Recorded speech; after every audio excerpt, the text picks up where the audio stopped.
पुण्यात्माओं, सत्संग शब्द ही हमें प्रमाणित करता है कि सत्य ज्ञान, सत्य वचन जो सब सद्ग्रंथों से मेल खाते हों, उस ज्ञान की जहाँ चर्चा होती है, उस ज्ञान का जहाँ प्रचार होता है, वो सत्संग है। और जहाँ यथार्थ ज्ञान प्रचार नहीं होता, वो सत्संग नहीं है। प्रारूप वैसा ही है, क्योंकि डुप्लीकेट और ओरिजिनल सभी मिलते जुलते ही होते हैं, लेकिन उनकी जो परख जानता है ओरिजिनल और डुप्लीकेट को, उसको बहुत अंतर नजर आता है। जैसे बूरा और नमक दो कटोरियों में रखा हो, एक जैसे ही लगते हैं।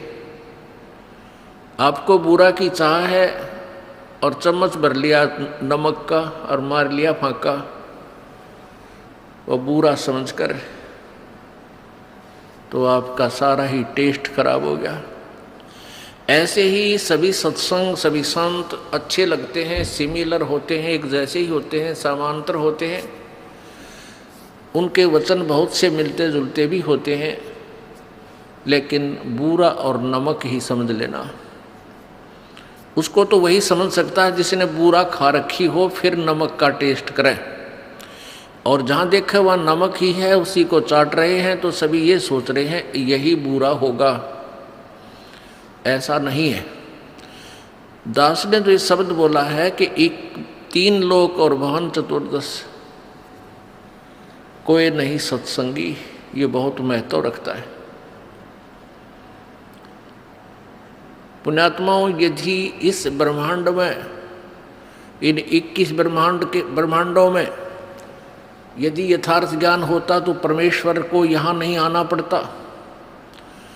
उस सर्वशक्तिमान सतलोक के वासी कबीर देव को, कबीर प्रभु को इस लोक में आने की आवश्यकता नहीं पड़ती।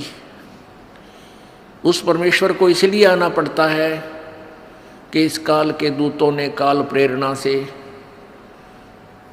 ज्ञान का अज्ञान बना रखा होता है।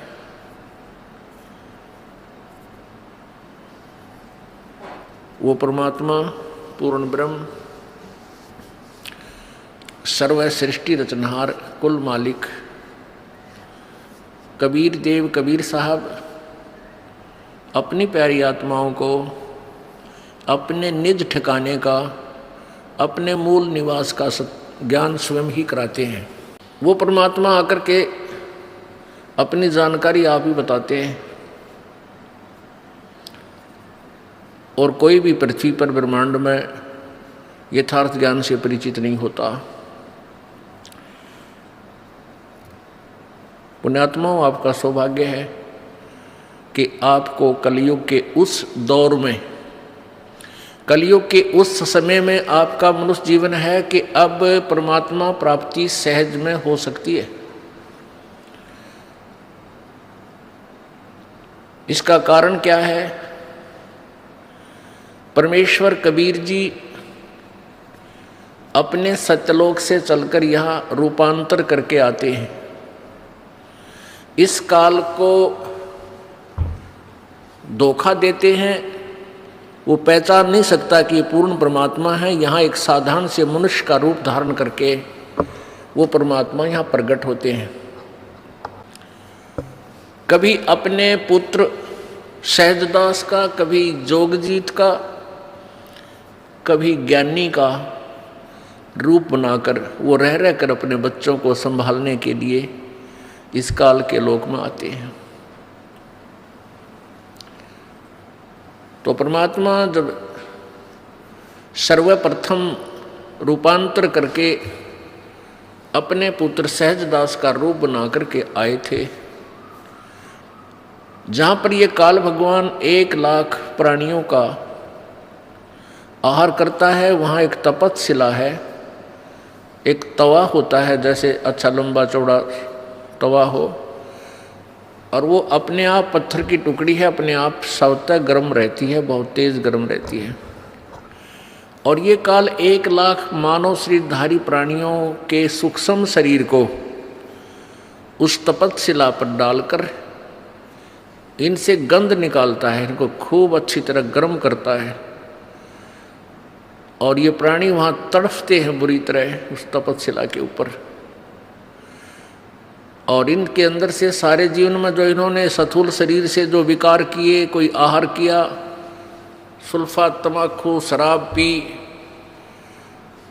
वो सब अंश उस सूक्ष्म शरीर में डिपॉजिट होता है। उसको वहाँ गर्म करके जीव के सूक्ष्म शरीर से निकालता है, तड़फ जैसे बहुत बुरी तरह मेल्ट कर देता है, पिघला देता है उनके शरीरों को, बहुत बुरी तरह गर्म बहुत करता है। लेकिन जीव मरते नहीं, परेशान बहुत होते हैं, तो उनको बहुत ज़्यादा पीड़ा होती है और हाहाकार चिल्ला चिल्ला कर अचेत हो जाते हैं। और उनसे निकले हुए गंध को ये काल भगवान 21 ब्रह्मांड का स्वामी, जिसको